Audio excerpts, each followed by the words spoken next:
ಓಂ ಶಾಂತಿ. ಇಂದಿನ ಪರಮಾತ್ಮನ ಮಹಾವಾಕ್ಯ ಮುರುಳಿ ದಿನಾಂಕ 17/5/2025. ಬಾಪ್ತಾದ ಮಧುಬನ. ಮಧುರ ಮಕ್ಕಳೇ, ನಾನು ಹೂವಾಗಿದ್ದೇನಾ ಎಂದು ಸ್ವಯಂವನ್ನು ನೋಡಿಕೊಳ್ಳಿ. ದೇಹದ ಅಹಂಕಾರಕ್ಕೆ ವಶಾಗಿ ನಾನು ಮುಳ್ಳಂತೂ ಆಗುವುದಿಲ್ಲ ತಾನೆ ಎಂದು ಸ್ವಯಂವನ್ನು ನೋಡಿಕೊಳ್ಳಿ. ನಿಮ್ಮನ್ನು ಮುಳ್ಳಿನಿಂದ ಹೂವನ್ನಾಗಿ ಮಾಡುವುದಕ್ಕೋಸ್ಕರ ಪರಮಾತ್ಮ ತಂದೆ ಬಂದಿದ್ದಾರೆ. ಇಂದಿನ ಪ್ರಶ್ನೆಯಾಗಿದೆ, ಯಾವ ಮಾತಿನ ನಿಶ್ಚಯದ ಆಧಾರದಿಂದ ಪರಮಾತ್ಮ ತಂದೆಯ ಬಗ್ಗೆ ಅಪಾರ ಪ್ರೀತಿ ಇರಲು ಸಾಧ್ಯ? ಉತ್ತರ: ಮೊದಲು ಸ್ವಯಂವನ್ನು ಆತ್ಮ ಎಂದು ನಿಶ್ಚಯ ಮಾಡಿಕೊಳ್ಳಿ. ಆಗ ಪರಮಾತ್ಮ ತಂದೆಯ ಬಗ್ಗೆ ಪ್ರೀತಿ ಇರುತ್ತದೆ. ನಿರಾಕಾರ ಪರಮಾತ್ಮ ತಂದೆ ಈ ಭಗೀರಥ ಆದಂತಹ ಬ್ರಹ್ಮ ತಂದೆಯ ತನುವಿನಲ್ಲಿ ವಿರಾಜಮಾನ ಆಗಿದ್ದಾರೆ ಅನ್ನುವ ಮಾತಿನ ಅಪಾರ ನಿಶ್ಚಯ ಇರಬೇಕು. ಈಗ ಪರಮಾತ್ಮ ತಂದೆ ಬ್ರಹ್ಮನ ತನುವಿನ ಮೂಲಕ ನಮಗೆ ಶಿಕ್ಷಣವನ್ನು ಕಲಿಸುತ್ತಿದ್ದಾರೆ ಅನ್ನುವ ನಿಶ್ಚಯ ಇರಬೇಕು. ಯಾವಾಗ ನಿಶ್ಚಯ ಸಮಾಪ್ತಿಯಾಗುತ್ತದೆಯೋ ಆಗ ಪ್ರೀತಿ ಕೂಡ ಕಡಿಮೆ ಆಗಿಬಿಡುತ್ತದೆ. ಓಂ ಶಾಂತಿ. ಮುಳ್ಳಿನಿಂದ ಹೂವನ್ನಾಗಿ ಮಾಡುವಂತಹ ಪರಮಾತ್ಮ ತಂದೆಯ ಭಗವಾನ್ ವಾಚಾಗಿದೆ, ಅಥವಾ ತೋಟದ ಮಾಲೀಕನ ಭಗವಾನ್ ವಾಚಾಗಿದೆ. ಮಕ್ಕಳಿಗೆ ಗೊತ್ತಿದೆ, ಈಗ ಮುಳ್ಳಿನಿಂದ ಹೂವಾಗುವುದಕ್ಕೋಸ್ಕರ ನಾವು ಇಲ್ಲಿಗೆ ಬಂದಿದ್ದೇವೆ. ಮೊದಲು ನಾವು ಮುಳ್ಳಾಗಿದ್ದೆವು ಅನ್ನುವುದು ಪ್ರತಿಯೊಬ್ಬರಿಗೂ ಗೊತ್ತಿದೆ. ಈಗ ನಾವು ಹೂವಾಗುತ್ತಿದ್ದೇವೆ. ಪರಮಾತ್ಮ ತಂದೆಗೆ ಬಹಳಷ್ಟು ಮಹಿಮೆಯನ್ನು ಮಾಡುತ್ತಾರೆ. ಪತಿತ ಪಾವನ ಬನ್ನಿ ಎಂದು ಪರಮಾತ್ಮ ತಂದೆಯನ್ನು ಕರೆಯುತ್ತಾರೆ. ಪರಮಾತ್ಮ ತಂದೆ ಅಂಬಿಗ ಆಗಿದ್ದಾರೆ, ತೋಟದ ಮಾಲೀಕ ಆಗಿದ್ದಾರೆ. ಪರಮಾತ್ಮ ತಂದೆ ಪಾಪ ಕಟೇಶ್ವರ ಆಗಿದ್ದಾರೆ. ಪರಮಾತ್ಮ ತಂದೆಗೆ ಬಹಳಷ್ಟು ಹೆಸರನ್ನು ಹೇಳುತ್ತಾರೆ. ಪರಮಾತ್ಮ ತಂದೆಯನ್ನು ಬಹಳಷ್ಟು ಹೆಸರಿನಿಂದ ಕರೆಯುತ್ತಾರೆ. ಆದರೆ ಎಲ್ಲಾ ಸ್ಥಾನದಲ್ಲೂ ಪರಮಾತ್ಮ ಶಿವ ತಂದೆಯ ಚಿತ್ರ ಒಂದೇ ರೀತಿ ಇದೆ. ಪರಮಾತ್ಮ ತಂದೆಗೆ ಜ್ಞಾನದ ಸಾಗರ, ಸುಖದ ಸಾಗರ ಎಂದು ಮಹಿಮೆಯನ್ನು ಮಾಡುತ್ತಾರೆ. ಈಗ ನಿಮಗೆ ಗೊತ್ತಿದೆ, ನಾವು ಜ್ಞಾನದ ಸಾಗರ, ಸುಖದ ಸಾಗರ ಆದಂತಹ ಆ ಪರಮಾತ್ಮ ತಂದೆಯ ಬಳಿ ಕುಳಿತಿದ್ದೇವೆ. ಮುಳ್ಳಿನ ಸಮಾನ ಆಗಿರುವಂತಹ ಮನುಷ್ಯರು ಈಗ ಹೂವಿನ ಸಮಾನ ದೇವತೆಗಳಾಗುವುದಕ್ಕೋಸ್ಕರ ಇಲ್ಲಿಗೆ ಬಂದಿದ್ದಾರೆ. ನಮ್ಮ ಗುರಿ ಉದ್ದೇಶವೇ ದೇವತೆ ಆಗುವುದಾಗಿದೆ. ಅಂದ ಮೇಲೆ ಪ್ರತಿಯೊಬ್ಬರು ತಮ್ಮ ಮನಸ್ಸನ್ನು ನೋಡಿಕೊಳ್ಳಬೇಕು. ನನ್ನಲ್ಲಿ ದೈವಿ ಗುಣ ಇದೆ ತಾನೆ? ನಾನು ಸರ್ವ ಗುಣಗಳಿಂದ ಸಂಪನ್ನ ಆಗಿದ್ದೇನೆ ತಾನೆ? ಮೊದಲು ನಾವು ದೇವತೆಗಳಿಗೆ ಮಹಿಮೆಯನ್ನು ಮಾಡುತ್ತಿದ್ದೆವು ಮತ್ತು ಸ್ವಯಂವನ್ನು ಮುಳ್ಳು ಎಂದು ತಿಳಿದುಕೊಂಡಿದ್ದೆವು. ನಾನು ನಿರ್ಗುಣಿಯಾಗಿದ್ದೇನೆ, ನನ್ನಲ್ಲಿ ಯಾವ ಗುಣವೂ ಇಲ್ಲ ಎಂದು ಹೇಳುತ್ತಾರೆ. ಏಕೆಂದರೆ ಎಲ್ಲರಲ್ಲೂ ಪಂಚವಿಕಾರ ಇದೆ.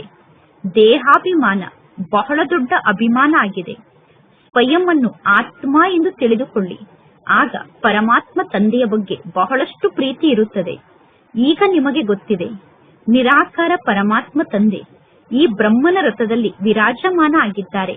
ಪರಮಾತ್ಮ ತಂದೆ ಬ್ರಹ್ಮನ ತನುವಿನಲ್ಲಿ ವಿರಾಜಮಾನ ಆಗಿದ್ದಾರೆ ಅನ್ನುವ ಮಾತಿನ ಬಗ್ಗೆ ನಿಶ್ಚಯವನ್ನು ಧಾರಣೆ ಮಾಡಿಕೊಳ್ಳುತ್ತಾ ಪುನಃ ನಿಶ್ಚಯ ಸಮಾಪ್ತಿಯಾಗಿ ಬಿಡುತ್ತದೆ. ನೀವು ಹೇಳುತ್ತೀರಾ, ನಾವು ಶಿವ ತಂದೆಯ ಬಳಿ ಬಂದಿದ್ದೇವೆ. ಪರಮಾತ್ಮ ತಂದೆ ಭಗೀರಥ ಆದಂತಹ ಈ ಪ್ರಜಾಪಿತ ಬ್ರಹ್ಮನ ತನುವಿನಲ್ಲಿ ಕುಳಿತಿದ್ದಾರೆ.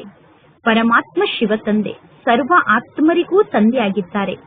ಸರ್ವ ಆತ್ಮರಿಗೂ ತಂದೆ ಒಬ್ಬ ಶಿವ ತಂದೆ ಆಗಿದ್ದಾರೆ. ಆ ಒಬ್ಬ ಶಿವ ತಂದೆ ಈಗ ಈ ಬ್ರಹ್ಮನ ರಥದಲ್ಲಿ ವಿರಾಜಮಾನ ಆಗಿದ್ದಾರೆ ಅನ್ನುವ ಮಾತಿನ ಬಗ್ಗೆ ಪಕ್ಕಾ ನಿಶ್ಚಯ ಇರಬೇಕು.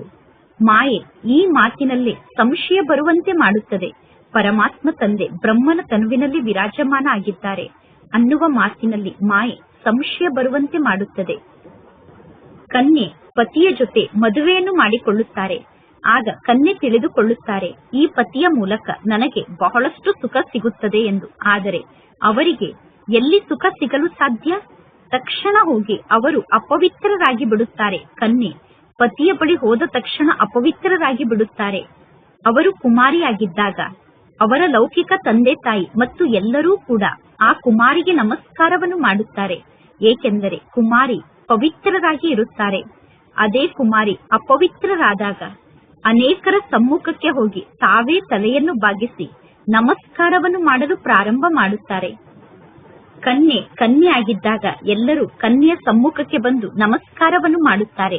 ಅದೇ ಕನ್ಯೆ ಮಾತೆಯಾದರೆ ಅವರು ಸ್ವಯಂ ಎಲ್ಲರಿಗೂ ನಮಸ್ಕಾರವನ್ನು ಮಾಡಲು ಪ್ರಾರಂಭ ಮಾಡುತ್ತಾರೆ.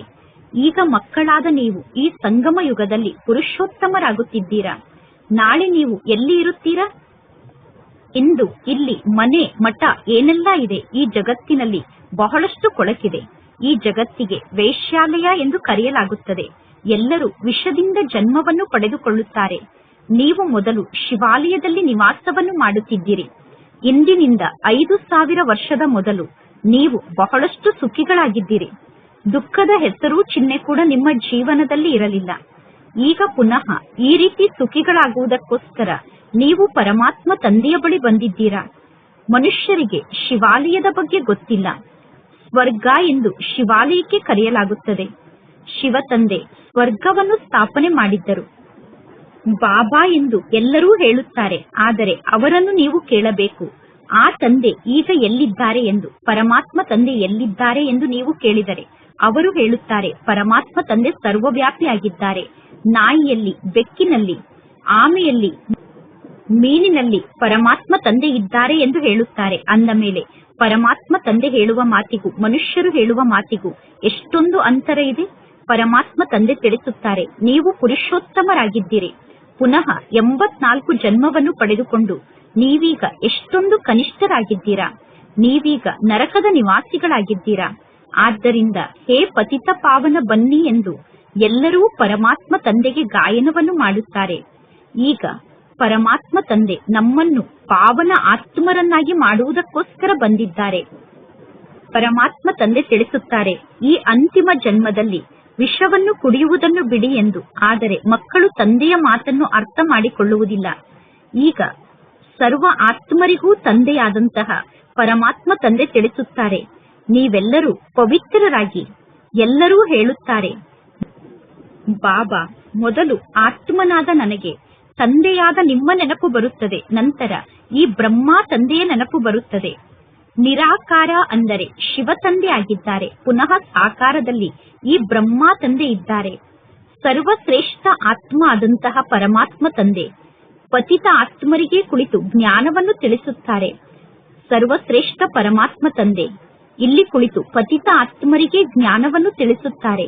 ಮೊದಲು ನೀವು ಪವಿತ್ರ ಆತ್ಮರಾಗಿದ್ದೀರಿ. ಪರಮಾತ್ಮ ತಂದೆಯ ಜೊತೆಗೆ ನೀವು ನಿವಾಸವನ್ನು ಮಾಡುತ್ತಿದ್ದೀರಿ. ನಂತರ ಪುನಃ ಪಾತ್ರವನ್ನು ಅಭಿನಯ ಮಾಡುವುದಕ್ಕೋಸ್ಕರ ನೀವು ಇಲ್ಲಿಗೆ ಬಂದಿದ್ದೀರಾ. ಈ ನಾಟಕ ಚಕ್ರದ ಜ್ಞಾನವನ್ನು ಚೆನ್ನಾಗಿ ಅರ್ಥ ಮಾಡಿಕೊಳ್ಳಿ. ಈಗ ಸತ್ಯುಗ ಅನ್ನುವ ಹೊಸ ಜಗತ್ತಿಗೆ ನಾವೆಲ್ಲರೂ ಹೋಗುತ್ತೇವೆ. ಅಂದ ಮೇಲೆ ನಿಮ್ಮ ಆಸೆಯಾಗಿದೆ, ನಾವು ಸ್ವರ್ಗಕ್ಕೆ ಹೋಗಬೇಕು, ನಾವು ಸ್ವರ್ಗಕ್ಕೆ ಹೋಗಬೇಕು ಅನ್ನುವುದು ಮಕ್ಕಳ ಆಸೆಯಾಗಿದೆ. ನೀವೇ ಹೇಳುತ್ತಾ ಬಂದಿದ್ದೀರಾ, ಶ್ರೀಕೃಷ್ಣನಂತಹ ಮಗು ನಮಗೆ ಸಿಗಬೇಕು ಎಂದು. ಈಗ ನಿಮ್ಮನ್ನು ಈ ರೀತಿ ಶ್ರೀಕೃಷ್ಣನ ಸಮಾನ ದೇವತೆಯನ್ನಾಗಿ ಮಾಡುವುದಕ್ಕೋಸ್ಕರ ನಾನು ಬಂದಿದ್ದೇನೆ. ಪರಮಾತ್ಮ ತಂದೆ ತಿಳಿಸುತ್ತಾರೆ, ಶ್ರೀಕೃಷ್ಣನಂತಹ ಮಗು ಸತ್ಯುಗದಲ್ಲಿ ಮಾತ್ರ ಇರುತ್ತದೆ. ಶ್ರೀಕೃಷ್ಣನಂತಹ ಮಕ್ಕಳು ಸತ್ಯುಗದಲ್ಲಿ ಇರುತ್ತಾರೆ. ಶ್ರೀಕೃಷ್ಣ ಸತೋ ಪ್ರಧಾನ ಹೂವಾಗಿದ್ದಾರೆ. ನೀವೀಗ ಕೃಷ್ಣಪುರಿಗೆ ಹೋಗುತ್ತೀರಾ. ಪರಮಾತ್ಮ ತಂದೆ ಮಕ್ಕಳಾದ ನಮ್ಮನ್ನು ಸ್ವರ್ಗಕ್ಕೆ ಮಾಲೀಕರನ್ನಾಗಿ ಮಾಡುತ್ತಾರೆ. ಅಂದ ಮೇಲೆ ಸ್ವಯಂವನ್ನು ಕೇಳಿಕೊಳ್ಳಬೇಕು, ನಾನೀಗ ಹೂವಾಗಿದ್ದೇನೆ ತಾನೆ. ನಾನು ಎಂದು ದೇಹದ ಅಹಂಕಾರಕ್ಕೆ ವಶ ಆಗಿ ಮುಳ್ಳಂತೂ ಆಗುವುದಿಲ್ಲ ತಾನೆ. ಮನುಷ್ಯರು ಸ್ವಯಂವನ್ನು ಆತ್ಮ ಎಂದು ತಿಳಿದುಕೊಳ್ಳುವ ಬದಲು ದೇಹ ಎಂದು ತಿಳಿದುಕೊಳ್ಳುತ್ತಾರೆ. ಆತ್ಮವನ್ನೇ ಮರೆತಿರುವ ಕಾರಣ ಪರಮಾತ್ಮ ತಂದೆಯನ್ನೂ ಕೂಡ ಎಲ್ಲರೂ ಮರೆತು ಬಿಟ್ಟಿದ್ದಾರೆ. ಪರಮಾತ್ಮ ತಂದೆಯನ್ನು ತಂದೆಯ ಮೂಲಕ ಅರ್ಥ ಮಾಡಿಕೊಳ್ಳುವುದರಿಂದ ತಂದೆಯಿಂದ ನಿಮಗೆ ಆಸ್ತಿ ಸಿಗುತ್ತದೆ. ಬೇಹದ್ದಿನ ತಂದೆಯ ಆಸ್ತಿ ಎಲ್ಲರಿಗೂ ಸಿಗುತ್ತದೆ. ತಂದೆಯ ಮೂಲಕ ಆಸ್ತಿ ಸಿಗದೇ ಇರುವಂತಹ ಒಬ್ಬ ಆತ್ಮರೂ ಕೂಡ ಇರಲು ಸಾಧ್ಯ ಇಲ್ಲ. ಪರಮಾತ್ಮ ತಂದೆ ಬಂದು ಎಲ್ಲರನ್ನೂ ಪಾವನರನ್ನಾಗಿ ಮಾಡುತ್ತಾರೆ. ಎಲ್ಲರನ್ನೂ ನಿರ್ವಾಣ ಧಾಮಕ್ಕೆ ಕರೆದುಕೊಂಡು ಹೋಗುತ್ತಾರೆ. ಜಗತ್ತಿನ ಜನ ಆತ್ಮ ಜ್ಯೋತಿ ಹೋಗಿ ಪರಮ ಜ್ಯೋತಿಯಲ್ಲಿ ಸಮಾವೇಶ ಆಯಿತು, ಅಂದರೆ ಬ್ರಹ್ಮಾಂಡದಲ್ಲಿ ಆತ್ಮಲೀನ ಆಯಿತು ಎಂದು ಹೇಳುತ್ತಾರೆ. ಅವರ ಬುದ್ಧಿಯಲ್ಲಿ ಸ್ವಲ್ಪ ಕೂಡ ಜ್ಞಾನ ಇಲ್ಲ. ಈಗ ನಿಮಗೆ ಗೊತ್ತಿದೆ ನಾವೀಗ ಯಾರ ಬಳಿ ಬಂದಿದ್ದೇವೆ ಎಂದು. ಇಲ್ಲಿ ನಾವು ಮನುಷ್ಯರ ಸತ್ಸಂಗದಲ್ಲಿ ಕುಳಿತಿಲ್ಲ. ಇದು ಮನುಷ್ಯರ ಸತ್ಸಂಗ ಅಲ್ಲ. ಆತ್ಮರಾದ ನಾವು ಪರಮಾತ್ಮ ತಂದೆಯಿಂದ ಅಗಲಿದ್ದೆವು. ಈಗ ನಮಗೆ ಆ ಪರಮಾತ್ಮ ತಂದೆಯ ಸಂಘ ಸಿಕ್ಕಿದೆ. ಸತ್ಯ ಸತ್ಯ ಅಂದರೆ ಒಬ್ಬ ಪರಮಾತ್ಮ ತಂದೆಯಾಗಿದ್ದಾರೆ. ಸತ್ಯ ಸತ್ಯ ಆದಂತಹ ಸತ್ಯ ತಂದೆಯ ಸಂಘ. 5000 ವರ್ಷದಲ್ಲಿ ಒಮ್ಮೆ ಮಾತ್ರ ನಡೆಯುತ್ತದೆ. ಸತ್ಯ ಪರಮಾತ್ಮ ತಂದೆಯ ಸಂಘ 5000 ವರ್ಷದಲ್ಲಿ ಒಮ್ಮೆ ಮಾತ್ರ ನಡೆಯುತ್ತದೆ. ಸತ್ಯುಗ ಮತ್ತು ತ್ರೇತಾಯುಗದಲ್ಲಿ ಸತ್ಸಂಗ ನಡೆಯುವುದಿಲ್ಲ. ಇನ್ನು ಭಕ್ತಿ ಮಾರ್ಗದಲ್ಲಿ ಅನೇಕ ಪ್ರಕಾರದ ಸತ್ಸಂಗ ಇದೆ. ಈಗ ವಾಸ್ತವದಲ್ಲಿ ಒಬ್ಬ ಪರಮಾತ್ಮ ತಂದೆ ಸತ್ಯ ಆಗಿದ್ದಾರೆ. ಈಗ ನೀವು ಆ ಸತ್ಯ ತಂದೆಯ ಸಂಘದಲ್ಲಿ ಕುಳಿತಿದ್ದೀರಾ. ನಾನು ಈಶ್ವರನಿಗೆ ವಿದ್ಯಾರ್ಥಿಯಾಗಿದ್ದೇನೆ ಅನ್ನುವ ಸ್ಮೃತಿ ನಿಮಗೆ ಇರಬೇಕು. ಭಗವಂತ ತಂದೆ ನನಗೆ ಶಿಕ್ಷಣವನ್ನು ಕಲಿಸುತ್ತಿದ್ದಾರೆ ಅಂದ ಮೇಲೆ ಇದು ಬಹಳ ದೊಡ್ಡ ಸೌಭಾಗ್ಯ ಆಗಿದೆ. ಪರಮಾತ್ಮ ತಂದೆ ಇಲ್ಲಿ ಇದ್ದಾರೆ. ಆ ಪರಮಾತ್ಮ ತಂದೆ ಇಲ್ಲಿ ನಮಗೆ ತಂದೆಯಾಗಿದ್ದಾರೆ. ಪುನಃ ಅವರೇ ನಮಗೆ ಟೀಚರ್ ಆಗುತ್ತಾರೆ. ಪುನಃ ಪರಮಾತ್ಮ ತಂದೆ ನಮಗೆ ಗುರು ಆಗುತ್ತಾರೆ. ಪರಮಾತ್ಮ ತಂದೆ ಈಗ 3 ರೂಪದಲ್ಲಿ ಪಾತ್ರವನ್ನು ಅಭಿನಯ ಮಾಡುತ್ತಿದ್ದಾರೆ. ಪರಮಾತ್ಮ ತಂದೆ ಮಕ್ಕಳನ್ನು ತಮ್ಮವರನ್ನಾಗಿ ಮಾಡಿಕೊಳ್ಳುತ್ತಾರೆ. ಪರಮಾತ್ಮ ತಂದೆ ತಿಳಿಸುತ್ತಾರೆ, ತಂದೆಯ ನೆನಪಿನ ಮೂಲಕ ನಿಮ್ಮ ವಿಕರ್ಮ ವಿನಾಶ ಆಗುತ್ತದೆ. ಪರಮಾತ್ಮ ತಂದೆಯನ್ನು ನೆನಪು ಮಾಡುವುದರಿಂದ ನಿಮ್ಮ ಪಾಪ ನಾಶ ಆಗುತ್ತದೆ. ಪುನಃ ನಿಮಗೆ ಬೆಳಕಿನ ಕಿರೀಟ ಪ್ರಾಪ್ತಿಯಾಗುತ್ತದೆ. ಈ ಬೆಳಕಿನ ಕಿರೀಟ ಒಂದು ಸಂಕೇತ ಆಗಿದೆ. ಇನ್ನು ಯಾರ ತಲೆಯ ಮೇಲೂ ಈ ರೀತಿ ಬೆಳಕಿನ ಕಿರೀಟ ಕಾಣಿಸುವುದಿಲ್ಲ. ಈ ಬೆಳಕಿನ ಕಿರೀಟ ಪವಿತ್ರತೆಯ ಸಂಕೇತ ಆಗಿದೆ. ಈ ಜ್ಞಾನ ತಂದೆಯ ಮೂಲಕ ನಿಮಗೆ ಪ್ರಾಪ್ತಿಯಾಗಿದೆ. ಪರಮಾತ್ಮ ತಂದೆಯನ್ನು ಬಿಟ್ಟು ಬೇರೆ ಯಾರ ಮೂಲಕವೂ ಈ ಜ್ಞಾನ ಸಿಗಲು ಸಾಧ್ಯ ಇಲ್ಲ. ಜ್ಞಾನವನ್ನು ನೀಡುವಂತವರು ಒಬ್ಬ ಪರಮಾತ್ಮ ತಂದೆಯಾಗಿದ್ದಾರೆ. ಆ ಪರಮಾತ್ಮ ತಂದೆಯ ಬಳಿ ಸಂಪೂರ್ಣ ಜ್ಞಾನ ಇದೆ. ಪರಮಾತ್ಮ ತಂದೆ ತಿಳಿಸುತ್ತಾರೆ, ನಾನು ಮನುಷ್ಯ ಸೃಷ್ಟಿಯ ಬೀಜರೂಪ ಆಗಿದ್ದೇನೆ. ಈ ವೃಕ್ಷ ಉಲ್ಟಾ ವೃಕ್ಷ ಆಗಿದೆ. ಈ ಉಲ್ಟಾ ವೃಕ್ಷಕ್ಕೆ ಕಲ್ಪವೃಕ್ಷ ಎಂದು ಕರೆಯಲಾಗುತ್ತದೆ. ಮೊದಲು ದೈವಿ ಹೂಗಳ ವೃಕ್ಷ ಇತ್ತು. ಈಗ ಅದೇ ವೃಕ್ಷ ಮುಳ್ಳಿನ ಕಾಡಾಗಿ ಬಿಟ್ಟಿದೆ. ಏಕೆಂದರೆ ಎಲ್ಲರಲ್ಲೂ ಪಂಚವಿಕಾರ ಪ್ರವೇಶವನ್ನು ಮಾಡಿದೆ.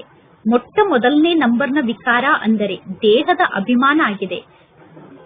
ಸತ್ಯುಗದಲ್ಲಿ ದೇಹದ ಅಭಿಮಾನ ಇರುವುದಿಲ್ಲ. ದೇವತೆಗಳಿಗೆ ನಾನು ಆತ್ಮ ಅನ್ನುವುದು ಗೊತ್ತಿರುತ್ತದೆ. ಇನ್ನು ಪರಮಾತ್ಮ ತಂದೆಯ ಬಗ್ಗೆ ದೇವತೆಗಳಿಗೆ ಗೊತ್ತಿರುವುದಿಲ್ಲ. ಕೇವಲ ನಾನು ಆತ್ಮ ಆಗಿದ್ದೇನೆ ಅನ್ನುವುದು ದೇವತೆಗಳಿಗೆ ಗೊತ್ತಿರುತ್ತದೆ. ಬೇರೆ ಯಾವ ಮಾತಿನ ಜ್ಞಾನವು ದೇವತೆಗಳಿಗೆ ಇರುವುದಿಲ್ಲ. ಸರ್ಪದ ಉದಾಹರಣೆಯನ್ನು ನೀಡಲಾಗುತ್ತದೆ. ಜನ್ಮ ಜನ್ಮಾಂತರದ ಹಳೆಯ ಸವೆದು ಹೋದಂತಹ ಶರೀರ ಈ ಶರೀರ ಆಗಿದೆ. ಅಂದ ಮೇಲೆ ಈ ಶರೀರವನ್ನು ನೀವೀಗ ತ್ಯಾಗ ಮಾಡಬೇಕು. ಈಗ ಆತ್ಮ ಕೂಡ ಪತಿತ ಆಗಿದೆ, ಶರೀರ ಕೂಡ ಪತಿತ ಆಗಿದೆ. ಆತ್ಮ ಪವಿತ್ರ ಆದರೆ ಪುನಃ ಈ ಶರೀರವೇ ಸಮಾಪ್ತಿಯಾಗುತ್ತದೆ. ಎಲ್ಲಾ ಆತ್ಮರು ವಾಪಸ್ ಮನೆಗೆ ಓಡಿ ಹೋಗುತ್ತಾರೆ. ಈಗ ಈ ಜ್ಞಾನ ಇಲ್ಲಿ ನಿಮಗೆ ಪ್ರಾಪ್ತಿಯಾಗಿದೆ. ಈಗ ಈ ನಾಟಕ ಪೂರ್ಣ ಆಗುತ್ತದೆ. ಈಗ ನಾವು ಪರಮಾತ್ಮ ತಂದೆಯ ಬಳಿ ಹೋಗಬೇಕು. ಅದಕ್ಕೋಸ್ಕರ ಮನೆಯನ್ನು ನೆನಪು ಮಾಡಬೇಕು. ಈ ದೇಹವನ್ನು ನಾವೀಗ ತ್ಯಾಗ ಮಾಡಬೇಕು.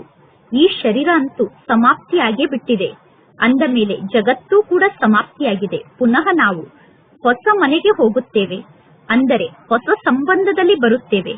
ಈ ಶರೀರ ಕೂಡ ಸಮಾಪ್ತಿಯಾಗುತ್ತದೆ, ಜಗತ್ತೂ ಸಮಾಪ್ತಿಯಾಗುತ್ತದೆ. ನಂತರ ಹೊಸ ಮನೆಗೆ ಹೋಗಿ ಅಲ್ಲಿ ಹೊಸ ಸಂಬಂಧದಲ್ಲಿ ಬರುತ್ತೇವೆ. ಪುನಃ ನೀವು ಸತ್ಯುಗದಲ್ಲಿ ಪುನರ್ಜನ್ಮವನ್ನು ಪಡೆದುಕೊಳ್ಳುತ್ತಾ ಹೋಗುತ್ತೀರಾ. ನೀವಂತೂ ಪುನರ್ಜನ್ಮವನ್ನು ಪಡೆದುಕೊಳ್ಳಲೇಬೇಕು. ಹೂವಿನ ಜಗತ್ತಿನಲ್ಲೂ ಕೂಡ ನೀವು ಪುನರ್ಜನ್ಮವನ್ನು ಪಡೆದುಕೊಳ್ಳಬೇಕು. ನಿಮಗೆ ಗೊತ್ತಿದೆ, ನಾನು ಹೂವಾಗಿದ್ದೆ, ಪುನಃ ನಾನು ಮುಳ್ಳಾಗಿದ್ದೇನೆ. ಪುನಃ ಹೂವಿನ ಜಗತ್ತಿಗೆ ನಾನು ಹೋಗಬೇಕು. ಮುಂದೆ ಹೋದಂತೆ ನಿಮಗೆ ಅನೇಕ ಮಾತಿನ ಸಾಕ್ಷಾತ್ಕಾರ ಆಗುತ್ತದೆ. ಇದೆಲ್ಲ ಆಟ ಆಗಿದೆ. ಮೀರಾ ಕೂಡ ಧ್ಯಾನದಲ್ಲಿ ಕೃಷ್ಣನ ಜೊತೆಗೆ ಆಟವನ್ನು ಆಡುತ್ತಿದ್ದರು. ಮೀರಾ ಧ್ಯಾನಕ್ಕೆ ಹೋದಾಗ ಸಾಕ್ಷಾತ್ಕಾರದಲ್ಲಿ ಕೃಷ್ಣನ ಜೊತೆಗೆ ಆಟ ಆಡುತ್ತಿದ್ದರು. ಆದರೆ ಮೀರಾಳಿಗೆ ಈ ಜ್ಞಾನ ಗೊತ್ತಿರಲಿಲ್ಲ. ಮೀರಾ ಶ್ರೀಕೃಷ್ಣನ ಜೊತೆಗೆ ಆಟವನ್ನು ಆಡಿ ವೈಕುಂಠಕ್ಕೆ ಹೋಗಲಿಲ್ಲ. ಅಂದ ಮೇಲೆ ಈಗ ಮೀರಾ ಎಲ್ಲಿಗೆ ಹೋಗಿದ್ದಾರೆ? ಮೀರಾ ಕೂಡ ಈ ಬ್ರಾಹ್ಮಣ ಕುಲದಲ್ಲಿ ಇರಬೇಕು ತಾನೆ. ಅಂದ ಮೇಲೆ ಇಲ್ಲೇ ಮೀರಾ ಕೂಡ ಜ್ಞಾನವನ್ನು ಪಡೆದುಕೊಳ್ಳುತ್ತಿರಬೇಕು. ಎಂದೂ ಈ ರೀತಿ ತಿಳಿದುಕೊಳ್ಳಬೇಡಿ. ಧ್ಯಾನದಲ್ಲಿ ಅಥವಾ ಸಾಕ್ಷಾತ್ಕಾರದಲ್ಲಿ ಕೃಷ್ಣನ ಜೊತೆಗೆ ನೃತ್ಯವನ್ನು ಮಾಡಿದ ತಕ್ಷಣ ವೈಕುಂಠಕ್ಕೆ ಹೋಗಿಬಿಡುತ್ತಾರೆ ಎಂದು ತಿಳಿದುಕೊಳ್ಳಬೇಡಿ. ಈ ರೀತಿ ಅನೇಕರು ಧ್ಯಾನದಲ್ಲಿ ಸಾಕ್ಷಾತ್ಕಾರದಲ್ಲಿ ನೃತ್ಯವನ್ನು ಮಾಡುತ್ತಿದ್ದರು. ಧ್ಯಾನಕ್ಕೆ ಹೋಗಿ ಸಾಕ್ಷಾತ್ಕಾರದ ಅನೇಕ ದೃಶ್ಯವನ್ನು ನೋಡಿಕೊಂಡು ಬರುತ್ತಿದ್ದರು. ಆದರೆ ಅಂತವರು ಪುನಃ ಹೋಗಿ ವಿಕಾರಕ್ಕೆ ವಶ ಆದರು. ಗಾಯನ ಕೂಡ ಇದೆ. ಏರಿದರೆ ವೈಕುಂಠ ರಸ ಪ್ರಾಪ್ತಿಯಾಗುತ್ತದೆ, ಕೆಳಗಡೆ ಬಿದ್ದರೆ ಮೂಳೆ ಮೂಳೆ ಕೂಡ ಪುಡಿ ಪುಡಿ ಆಗುತ್ತದೆ ಎಂದು ಪರಮಾತ್ಮ ತಂದೆ ಉದಾಹರಣೆಯನ್ನು ತಿಳಿಸುತ್ತಾರೆ. ನೀವೀಗ ವೈಕುಂಠಕ್ಕೆ ಮಾಲೀಕರಾಗಬಹುದು. ಒಂದು ವೇಳೆ ಜ್ಞಾನ ಮತ್ತು ಯೋಗದ ಶಿಕ್ಷಣವನ್ನು ಕಲಿತರೆ ನೀವು ವೈಕುಂಠಕ್ಕೆ ಮಾಲೀಕರಾಗುತ್ತೀರಾ. ಪರಮಾತ್ಮ ತಂದೆಯ ಕೈಯನ್ನು ಬಿಟ್ಟರೆ ನೀವು ಹೋಗಿ ಗಟರ್ನಲ್ಲಿ ಬೀಳುತ್ತೀರಾ, ಅಂದರೆ ವಿಕಾರಕ್ಕೆ ವಶ ಆಗುತ್ತೀರಾ. ಆಶ್ಚರ್ಯವಾಗಿ ಶಿವತಂದೆಗೆ ಮಕ್ಕಳಾಗುತ್ತಾರೆ. ಶಿವತಂದೆಯ ಜ್ಞಾನವನ್ನು ಆಶ್ಚರ್ಯದಿಂದ ಕೇಳುತ್ತಾರೆ. ಆಶ್ಚರ್ಯದಿಂದ ಅನ್ಯರಿಗೆ ಜ್ಞಾನವನ್ನು ತಿಳಿಸುತ್ತಾರೆ. ಆದರೂ ಕೂಡ ಅವರು ಪರಮಾತ್ಮ ತಂದೆಯ ಕೈಯನ್ನು ಬಿಟ್ಟು ಓಡಿ ಹೋಗಬೇಕಾಗುತ್ತದೆ. ಅಹೋ ಮಾಯೆ, ನೀನು ಎಷ್ಟು ಜೋರಾಗಿ ಪೆಟ್ಟನ್ನು ಕೊಡುತ್ತೀಯ. ಮಾಯೆಯ ಪೆಟ್ಟು ಮಕ್ಕಳಿಗೆ ಎಷ್ಟು ಜೋರಾಗಿ ತಾಕುತ್ತದೆ. ಈಗ ಪರಮಾತ್ಮ ತಂದೆಯ ಶ್ರೀಮತದಂತೆ ನೀವು ದೇವತೆಗಳಾಗುತ್ತೀರಾ. ಆತ್ಮ ಮತ್ತು ಶರೀರ ಎರಡೂ ಶ್ರೇಷ್ಠ ಆಗಬೇಕು. ದೇವತೆಗಳು ಎಂದೂ ವಿಕಾರದಿಂದ ಜನ್ಮವನ್ನು ಪಡೆದುಕೊಳ್ಳುವುದಿಲ್ಲ. ಸತ್ಯುಗ ನಿರ್ವಿಕಾರಿ ಜಗತ್ತಾಗಿದೆ. ಸತ್ಯುಗದಲ್ಲಿ ಪಂಚವಿಕಾರ ಇರುವುದಿಲ್ಲ. ಶಿವತಂದೆ ಸ್ವರ್ಗವನ್ನು ಸ್ಥಾಪನೆ ಮಾಡಿದ್ದರು. ಈಗ ಇದು ನರಕ ಆಗಿದೆ. ಈಗ ಪುನಃ ನೀವು ಸ್ವರ್ಗದ ನಿವಾಸಿಗಳಾಗುವುದಕ್ಕೋಸ್ಕರ ಇಲ್ಲಿಗೆ ಬಂದಿದ್ದೀರಾ. ಯಾರು ಚೆನ್ನಾಗಿ ಜ್ಞಾನದ ಶಿಕ್ಷಣವನ್ನು ಕಲಿಯುತ್ತಾರೋ ಅವರೇ ಸ್ವರ್ಗಕ್ಕೆ ಹೋಗುತ್ತಾರೆ. ನೀವೀಗ ಪುನಃ ಜ್ಞಾನದ ಶಿಕ್ಷಣವನ್ನು ಕಲಿಯುತ್ತಿದ್ದೀರಾ. ಪ್ರತಿ ಕಲ್ಪದಲ್ಲೂ ನೀವೇ ಜ್ಞಾನದ ಶಿಕ್ಷಣವನ್ನು ಕಲಿಯುತ್ತೀರಾ. ಈ ನಾಟಕ ಚಕ್ರ ತಿರುಗುತ್ತಾ ಇರುತ್ತದೆ. ಇದು ಮಾಡಲ್ಪಟ್ಟಂತಹ ನಾಟಕ ಆಗಿದೆ. ಈ ನಾಟಕದಿಂದ ಯಾರೊಬ್ಬರೂ ಮುಕ್ತ ಆಗಲು ಸಾಧ್ಯ ಇಲ್ಲ. ನೀವು ಏನೆಲ್ಲವನ್ನು ನೋಡುತ್ತಿದ್ದೀರೋ ಅದೆಲ್ಲವೂ ಪುನಃ ಪುನರಾವರ್ತನೆ ಆಗುತ್ತದೆ. ಒಂದು ಸೊಳ್ಳೆ ಹಾರಿದರೂ ಕೂಡ ಕಲ್ಪದ ನಂತರ ಅದೇ ಸಮಯದಲ್ಲಿ ಅದೇ ರೀತಿ ಸೊಳ್ಳೆ ಹಾರಿ ಹೋಗುತ್ತದೆ. ಈ ಎಲ್ಲಾ ಜ್ಞಾನದ ಮಾತನ್ನು ಅರ್ಥ ಮಾಡಿಕೊಳ್ಳಲು ನಿಮ್ಮ ಬುದ್ಧಿ ಬಹಳಷ್ಟು ಒಳ್ಳೆಯ ಬುದ್ಧಿ ಆಗಿರಬೇಕು. ಈಗ ಇಲ್ಲಿ ಶೂಟಿಂಗ್ ನಡೆಯುತ್ತಿದೆ. ಇದು ಕರ್ಮ ಕ್ಷೇತ್ರ ಆಗಿದೆ. ಪಾತ್ರವನ್ನು ಅಭಿನಯ ಮಾಡುವುದಕ್ಕೋಸ್ಕರ ಪರಮಧಾಮದಿಂದ ನಾವು ಈ ಸೃಷ್ಟಿಗೆ ಬಂದಿದ್ದೇವೆ. ಈಗ ಈ ಜ್ಞಾನದ ಶಿಕ್ಷಣವನ್ನು ಕಲಿಯುವುದರಲ್ಲಿ ಕೆಲವರು ಬಹಳಷ್ಟು ಬುದ್ಧಿವಂತರಾಗುತ್ತಾರೆ. ಕೆಲವರು ಈಗ ಶಿಕ್ಷಣವನ್ನು ಕಲಿಯುತ್ತಿದ್ದಾರೆ.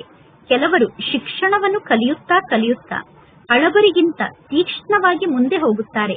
ಜ್ಞಾನದ ಸಾಗರ ಅಂತೂ ಒಬ್ಬ ಪರಮಾತ್ಮ ತಂದೆಯಾಗಿದ್ದಾರೆ.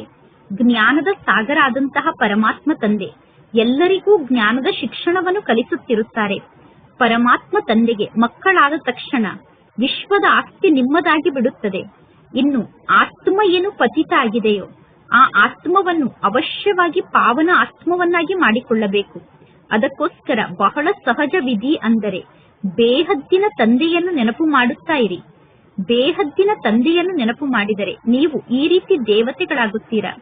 ಈಗ ಮಕ್ಕಳಾದ ನಿಮಗೆ ಈ ಹಳೆಯ ಜಗತ್ತಿನ ಮೇಲೆ ವೈರಾಗ್ಯ ಬರಬೇಕು. ಇನ್ನು ಮುಕ್ತಿಧಾಮ ಮತ್ತು ಜೀವನ್ ಮುಕ್ತಿಧಾಮ ಎರಡೂ ಧಾಮ ಇದೆ. ನಾವೀಗ ಒಬ್ಬ ಪರಮಾತ್ಮ ತಂದೆಯನ್ನು ಮಾತ್ರ ನೆನಪು ಮಾಡುತ್ತೇವೆ. ಒಬ್ಬ ತಂದೆಯನ್ನು ಬಿಟ್ಟು ನಾವು ಬೇರೆ ಯಾರನ್ನೂ ನೆನಪು ಮಾಡುವುದಿಲ್ಲ. ಬೆಳಗ್ಗೆ ಅಮೃತ ವೇಳೆಯ ಸಮಯದಲ್ಲಿ ಎದ್ದು ಕುಳಿತು ತಂದೆಯನ್ನು ನೆನಪು ಮಾಡುವ ಅಭ್ಯಾಸವನ್ನು ಮಾಡಿಕೊಳ್ಳಬೇಕು. ನಾನು ಅಶರೀರಿಯಾಗಿ ಬಂದಿದ್ದೆ, ಪುನಃ ನಾನೀಗ ಅಶರೀರಿಯಾಗಿ ವಾಪಸ್ ಮನೆಗೆ ಹೋಗಬೇಕು. ಅಂದ ಮೇಲೆ ಯಾವುದಾದರೂ ದೇಹದಾರಿಗಳನ್ನು ನಾವು ಏಕೆ ನೆನಪು ಮಾಡಬೇಕು? ಬೆಳಗ್ಗೆ ಅಮೃತ ವೇಳೆಯ ಸಮಯದಲ್ಲಿ ಎದ್ದು ಈ ರೀತಿ ಸ್ವಯಂನ ಜೊತೆಗೆ ಸ್ವಯಂ ಮಾತನಾಡಿಕೊಳ್ಳಬೇಕು. ಬೆಳಗ್ಗಿನ ಸಮಯ ಎಂದು ಅಮೃತ ವೇಳೆಯ ಸಮಯಕ್ಕೆ ಕರೆಯಲಾಗುತ್ತದೆ. ಜ್ಞಾನಾಮೃತ ಜ್ಞಾನದ ಸಾಗರ ಆದಂತಹ ಪರಮಾತ್ಮ ತಂದೆಯ ಬಳಿ ಇದೆ. ಅಂದ ಮೇಲೆ ಜ್ಞಾನದ ಸಾಗರ ಆದಂತಹ ಪರಮಾತ್ಮ ತಂದೆ ತಿಳಿಸುತ್ತಾರೆ, ಬೆಳಗ್ಗೆ ಅಮೃತ ವೇಳೆಯ ಸಮಯ ಬಹಳ ಒಳ್ಳೆಯ ಸಮಯ ಆಗಿದೆ. ಬೆಳಗ್ಗೆ ಎದ್ದು ಬಹಳ ಪ್ರೀತಿಯಿಂದ ಪರಮಾತ್ಮ ತಂದೆಯನ್ನು ನೆನಪು ಮಾಡಿ, ಬಾಬಾ 5000 ವರ್ಷದ ನಂತರ ಪುನಃ ನೀವು ನಮಗೆ ಸಿಕ್ಕಿದ್ದೀರಾ. ಈಗ ಪರಮಾತ್ಮ ತಂದೆ ತಿಳಿಸುತ್ತಾರೆ, ತಂದೆಯಾದ ನನ್ನನ್ನು ನೀವು ನೆನಪು ಮಾಡಿ, ಆಗ ನಿಮ್ಮ ಪಾಪ ನಾಶ ಆಗುತ್ತದೆ. ನಾವೀಗ ಪರಮಾತ್ಮ ತಂದೆಯ ಶ್ರೀಮತದಂತೆ ನಡೆಯಬೇಕು. ನಾವೀಗ ಅವಶ್ಯವಾಗಿ ಸತೋ ಪ್ರಧಾನ ಆತ್ಮರಾಗಬೇಕು. ಪರಮಾತ್ಮ ತಂದೆಯನ್ನು ನೆನಪು ಮಾಡುವಂತಹ ಅಭ್ಯಾಸ ಆದರೆ ನೀವು ಸದಾ ಖುಷಿಯಲ್ಲೇ ಕುಳಿತಿರುತ್ತೀರಾ. ತಂದೆಯ ನೆನಪಿನಲ್ಲಿ ಸ್ಥಿತ ಆದರೆ ಶರೀರದ ಅಭಿಮಾನ ಸಮಾಪ್ತಿಯಾಗುತ್ತಾ ಹೋಗುತ್ತದೆ. ಇಲ್ಲದಿದ್ದರೆ ದೇಹದ ಅಭಿಮಾನ ಸಮಾಪ್ತಿಯಾಗುವುದಿಲ್ಲ. ತಂದೆಯನ್ನು ನೆನಪು ಮಾಡಿದರೆ ನಿಮಗೆ ಬಹಳಷ್ಟು ಖುಷಿ ಇರುತ್ತದೆ. ನೀವು ಖುಷಿಯಲ್ಲಿ ಇದ್ದೀರಿ. ಯಾವಾಗ ಖುಷಿ ಇತ್ತು? ಯಾವಾಗ ನೀವು ಪವಿತ್ರ ಆತ್ಮರಾಗಿದ್ದೀರೋ ಆಗ ನಿಮಗೆ ಖುಷಿ ಇತ್ತು. ಈಗ ನಿಮ್ಮ ಬುದ್ಧಿಯಲ್ಲಿ ಈ ಸಂಪೂರ್ಣ ಜ್ಞಾನ ಇರಬೇಕು. ಮೊಟ್ಟ ಮೊದಲು ಯಾರೆಲ್ಲ ಈ ಸೃಷ್ಟಿಗೆ ಬರುತ್ತಾರೋ ಅವರು ಅವಶ್ಯವಾಗಿ 84 ಜನ್ಮವನ್ನು ಪಡೆದುಕೊಳ್ಳುತ್ತಾರೆ. ನಂತರ ಚಂದ್ರವಂಶಿಗಳು ಸ್ವಲ್ಪ ಕಡಿಮೆ ಜನ್ಮವನ್ನು ಪಡೆದುಕೊಳ್ಳುತ್ತಾರೆ. ಇಸ್ಲಾಮಿಗಳು ಅವರಿಗಿಂತ ಕಡಿಮೆ ಜನ್ಮವನ್ನು ಪಡೆದುಕೊಳ್ಳುತ್ತಾರೆ. ನಂಬರ್ ವಾರಾಗಿ ಈ ವೃಕ್ಷ ವೃದ್ಧಿಯಾಗುತ್ತಾ ಹೋಗುತ್ತದೆ. ಮುಖ್ಯ ಧರ್ಮ ಅಂದರೆ ದೇವತಾ ಧರ್ಮ ಆಗಿದೆ. ಆ ದೇವತಾ ಧರ್ಮದ ಮೂಲಕ 3 ಧರ್ಮಗಳು ಹುಟ್ಟಿಕೊಂಡಿದೆ. ನಂತರ ಪುನಃ ರಂಬೆ ಕೊಂಬೆಗಳು ಹುಟ್ಟಿಕೊಳ್ಳುತ್ತದೆ. ಈಗ ನಿಮಗೆ ಈ ನಾಟಕದ ಬಗ್ಗೆ ಗೊತ್ತಿದೆ. ಈ ನಾಟಕ ಹೇನಿನಂತೆ ನಿಧಾನವಾಗಿ ಚಲಿಸುತ್ತಿರುತ್ತದೆ. ಸೆಕೆಂಡಿಗೂ ಈ ನಾಟಕದ ಮುಳ್ಳು ಟಿಕ್ ಟಿಕ್ ಎಂದು ಮುಂದೆ ಹೋಗುತ್ತಿರುತ್ತದೆ. ಆದ್ದರಿಂದ ಸೆಕೆಂಡ್ನಲ್ಲಿ ಜೀವನ್ ಮುಕ್ತಿ ಎಂದು ಗಾಯನ ಇದೆ. ಆತ್ಮ ತನ್ನ ತಂದೆಯನ್ನು ನೆನಪು ಮಾಡುತ್ತದೆ. ಪರಮಾತ್ಮ ತಂದೆಗೆ ನಾವು ಮಕ್ಕಳಾಗಿದ್ದೇವೆ ಅಂದ ಮೇಲೆ ನಾವು ಸ್ವರ್ಗದಲ್ಲಿ ಇರಬೇಕು. ಆದರೆ ನಾವು ಏಕೆ ನರಕದಲ್ಲಿ ಇದ್ದೇವೆ? ಪರಮಾತ್ಮ ತಂದೆ ಸ್ವರ್ಗವನ್ನು ಸ್ಥಾಪನೆ ಮಾಡುವಂತಹ ತಂದೆಯಾಗಿದ್ದಾರೆ. ಅಂದ ಮೇಲೆ ಪುನಃ ನಾವೇಕೆ ನರಕದಲ್ಲಿ ಇದ್ದೇವೆ? ಪರಮಾತ್ಮ ತಂದೆ ತಿಳಿಸುತ್ತಾರೆ, ನೀವು ಸ್ವರ್ಗದಲ್ಲಿ ನಿವಾಸವನ್ನು ಮಾಡುತ್ತಿದ್ದೀರಿ.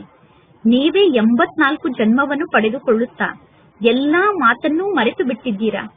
ಈಗ ಪುನಃ ನೀವು ನನ್ನ ಮತದಂತೆ ನಡೆಯಿರಿ. ಒಬ್ಬ ತಂದೆಯನ್ನು ನೆನಪು ಮಾಡುವುದರಿಂದ ನಿಮ್ಮ ವಿಕರ್ಮ ವಿನಾಶ ಆಗುತ್ತದೆ. ಏಕೆಂದರೆ ಆತ್ಮದಲ್ಲೇ ಕಲ್ಮಶ ಸೇರಿಕೊಳ್ಳುತ್ತದೆ. ಶರೀರ ಆತ್ಮದ ಆಭರಣ ಆಗಿದೆ. ಆತ್ಮ ಪವಿತ್ರ ಆದರೆ ಆತ್ಮಕ್ಕೆ ಪವಿತ್ರ ಶರೀರ ಪ್ರಾಪ್ತಿಯಾಗುತ್ತದೆ. ನಿಮಗೆ ಗೊತ್ತಿದೆ, ನಾವು ಸ್ವರ್ಗದಲ್ಲಿ ನಿವಾಸವನ್ನು ಮಾಡುತ್ತಿದ್ದೆವು. ಪುನಃ ಈಗ ಪರಮಾತ್ಮ ತಂದೆ ಬಂದಿದ್ದಾರೆ. ಅಂದ ಮೇಲೆ ತಂದೆಯ ಮೂಲಕ ಸಂಪೂರ್ಣ ಆಸ್ತಿಯನ್ನು ಪಡೆದುಕೊಳ್ಳಬೇಕು. ಪಂಚವಿಕಾರವನ್ನು ತ್ಯಾಗ ಮಾಡಬೇಕು. ದೇಹಾಭಿಮಾನವನ್ನು ತ್ಯಾಗ ಮಾಡಬೇಕು. ಕೆಲಸ ಕಾರ್ಯವನ್ನು ಮಾಡುತ್ತಾ ಒಬ್ಬ ತಂದೆಯನ್ನು ನೆನಪು ಮಾಡುತ್ತಿರಬೇಕು. ಆತ್ಮ ತನ್ನ ಪ್ರಿಯತಮ ಆದಂತಹ ಪರಮಾತ್ಮ ತಂದೆಯನ್ನು ಅರ್ಧ ಕಲ್ಪದಿಂದ ನೆನಪು ಮಾಡುತ್ತಾ ಬಂದಿದೆ. ಈಗ ಆ ಪ್ರಿಯತಮ ಆದಂತಹ ಪರಮಾತ್ಮ ತಂದೆ ಬಂದಿದ್ದಾರೆ. ಪರಮಾತ್ಮ ತಂದೆ ತಿಳಿಸುತ್ತಾರೆ, ನೀವು ಕಾಮಚಿತೆಯ ಮೇಲೆ ಕುಳಿತು ಕಪ್ಪಾಗಿ ಬಿಟ್ಟಿದ್ದೀರಾ. ಈಗ ನಿಮ್ಮನ್ನು ಸುಂದರರನ್ನಾಗಿ ಮಾಡುವುದಕ್ಕೋಸ್ಕರ ನಾನು ಬಂದಿದ್ದೇನೆ. ಅದಕ್ಕೋಸ್ಕರ ಇಲ್ಲಿ ಯೋಗದ ಅಗ್ನಿ ಇದೆ. ಜ್ಞಾನದ ಚಿತೆ ಎಂದು ಕರೆಯುವುದಿಲ್ಲ. ಯೋಗದ ಚಿತೆ ಇದಾಗಿದೆ. ನೆನಪಿನ ಚಿತೆಯ ಮೇಲೆ ಕುಳಿತುಕೊಂಡರೆ ನಿಮ್ಮ ವಿಕರ್ಮ ವಿನಾಶ ಆಗುತ್ತದೆ. ಜ್ಞಾನಕ್ಕೆ ನಾಲೆಜ್ ಎಂದು ಕರೆಯಲಾಗುತ್ತದೆ. ಪರಮಾತ್ಮ ತಂದೆ ಸೃಷ್ಟಿಯ ಆದಿ ಮಧ್ಯ ಅಂತ್ಯದ ಜ್ಞಾನವನ್ನು ತಿಳಿಸುತ್ತಾರೆ. ಸರ್ವಶ್ರೇಷ್ಠ ತಂದೆ ಒಬ್ಬ ಪರಮಾತ್ಮ ತಂದೆಯಾಗಿದ್ದಾರೆ. ನಂತರ ಬ್ರಹ್ಮ ವಿಷ್ಣು ಶಂಕರರು ಶ್ರೇಷ್ಠರಾಗಿದ್ದಾರೆ. ನಂತರ ಸೂರ್ಯವಂಶಿ ಮತ್ತು ಚಂದ್ರವಂಶಿ ಮನೆತನದವರು ಶ್ರೇಷ್ಠರಾಗಿದ್ದಾರೆ. ಇನ್ನು ಉಳಿದಿದ್ದೆಲ್ಲ ಅನ್ಯ ಧರ್ಮದ ಮಾತಾಗಿದೆ. ಈ ವೃಕ್ಷ ಎಷ್ಟು ದೊಡ್ಡದಾಗಿ ಬೆಳೆಯುತ್ತದೆ. ಈಗ ಈ ವೃಕ್ಷದ ಫೌಂಡೇಶನ್ ಇಲ್ಲ. ಆದ್ದರಿಂದ ಆಲದ ಮರಕ್ಕೆ ಈ ವೃಕ್ಷವನ್ನು ಹೋಲಿಕೆ ಮಾಡಲಾಗುತ್ತದೆ. ದೇವಿ ದೇವತಾ ಧರ್ಮ ಈಗ ಪ್ರಾಯಲೋಪ ಆಗಿದೆ. ಎಲ್ಲರೂ ಧರ್ಮಭ್ರಷ್ಟರು ಕರ್ಮಭ್ರಷ್ಟರು ಆಗಿದ್ದಾರೆ. ಈಗ ಮಕ್ಕಳಾದ ನೀವು ಶ್ರೇಷ್ಠರಾಗುವುದಕ್ಕೋಸ್ಕರ ಶ್ರೇಷ್ಠ ಕರ್ಮವನ್ನು ಕಲಿಯುತ್ತಿದ್ದೀರಾ. ಶ್ರೇಷ್ಠರಾಗುವುದಕ್ಕೋಸ್ಕರ ನೀವೀಗ ಶ್ರೇಷ್ಠ ಕರ್ಮವನ್ನು ಮಾಡುತ್ತೀರಾ. ನೀವೀಗ ನಿಮ್ಮ ದೃಷ್ಟಿಯನ್ನು ಪವಿತ್ರ ದೃಷ್ಟಿಯನ್ನಾಗಿ ಮಾಡಿಕೊಳ್ಳುತ್ತೀರಾ.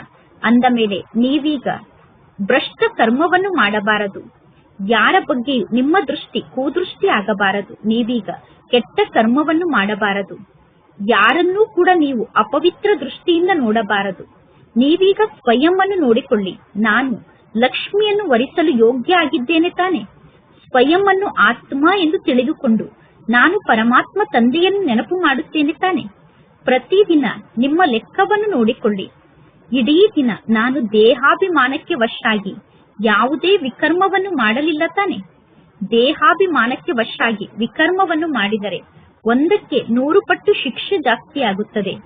ಮಾಯೆ ಚಾರ್ಟ್ ಅನ್ನು ಬರೆಯಲು ಬಿಡುವುದಿಲ್ಲ.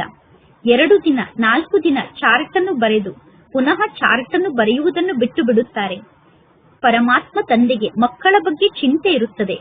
ಮಕ್ಕಳ ಮೇಲೆ ತಂದೆಗೆ ದಯೆ ಇದೆ. ಮಕ್ಕಳು ತಂದೆಯನ್ನು ನೆನಪು ಮಾಡಲಿ. ತಂದೆಯನ್ನು ನೆನಪು ಮಾಡಿದರೆ ಮಕ್ಕಳ ಪಾಪ ನಾಶ ಆಗುತ್ತದೆ ಅನ್ನುವ ವಿಚಾರ ತಂದೆಗೆ ಇರುತ್ತದೆ. ಆದರೆ ನೆನಪಿನಲ್ಲೇ ಪರಿಶ್ರಮ ಇದೆ. ಎಂದೂ ಸ್ವಯಂಗೆ ನಷ್ಟವನ್ನು ಮಾಡಿಕೊಳ್ಳಬಾರದು. ಜ್ಞಾನ ಬಹಳ ಸಹಜ ಆಗಿದೆ. ಒಳ್ಳೆಯದು. ಮಧುರಾತಿ ಮಧುರ ಅಗಲಿ ಹೋಗಿ ಮರಳಿ ಸಿಕ್ಕಿರುವ ಮಕ್ಕಳ ಪ್ರತಿ ಮಾಸ್ಪಿತಾ ಬಾಪ್ತಾದರವರ ನೆನಪು, ಪ್ರೀತಿ ಹಾಗೂ ಸುಪ್ರಭಾತ. ಆತ್ಮಿಕ ಮಕ್ಕಳಿಗೆ ಆತ್ಮಿಕ ತಂದೆಯ ನಮಸ್ತೆ. ಆತ್ಮಿಕ ತಂದೆಗೆ ಆತ್ಮಿಕ ಮಕ್ಕಳ ನೆನಪು, ಪ್ರೀತಿ ಹಾಗೂ ನಮಸ್ತೆ ನಮಸ್ತೆ ನಮಸ್ತೆ. ಧಾರಣೆಗೋಸ್ಕರ ಮುಖ್ಯ ಸಾರ. ಫಸ್ಟ್ ಪಾಯಿಂಟ್, ಬೆಳಗ್ಗೆ ಅಮೃತ ವೇಳೆಯ ಸಮಯದಲ್ಲಿ ಎದ್ದು ಪರಮಾತ್ಮ ತಂದೆಯ ಜೊತೆಗೆ ಮಧುರಾತಿ ಮಧುರ ಮಾತನ್ನು ಮಾತನಾಡಬೇಕು. ಅಶರೀರಿ ಆಗುವಂತಹ ಅಭ್ಯಾಸವನ್ನು ಮಾಡಿಕೊಳ್ಳಬೇಕು. ಒಬ್ಬ ಪರಮಾತ್ಮ ತಂದೆಯ ನೆನಪನ್ನು ಬಿಟ್ಟು ಬೇರೆ ಯಾವ ಮಾತು ನನಗೆ ನೆನಪಿಗೆ ಬರಬಾರದು ಅನ್ನುವ ಮಾತಿನ ಕಡೆ ಸದಾ ಗಮನ ಇರಬೇಕು. ಸೆಕೆಂಡ್ ಪಾಯಿಂಟ್, ನಿಮ್ಮ ದೃಷ್ಟಿಯನ್ನು ಬಹಳಷ್ಟು ಶುದ್ಧ ಅಥವಾ ಪವಿತ್ರ ದೃಷ್ಟಿಯನ್ನಾಗಿ ಮಾಡಿಕೊಳ್ಳಬೇಕು. ಈಗ ದೈವಿ ಹೂಗಳ ಹೂದೋಟ ತಯಾರಾಗುತ್ತಿದೆ. ಆದ್ದರಿಂದ ಹೂವಾಗಲು ಸಂಪೂರ್ಣ ಪುರುಷಾರ್ಥವನ್ನು ಮಾಡಬೇಕು. ಈಗ ನೀವು ಮುಳ್ಳಾಗಬಾರದು. ಇಂದಿನ ವರದಾನ ಆಗಿದೆ.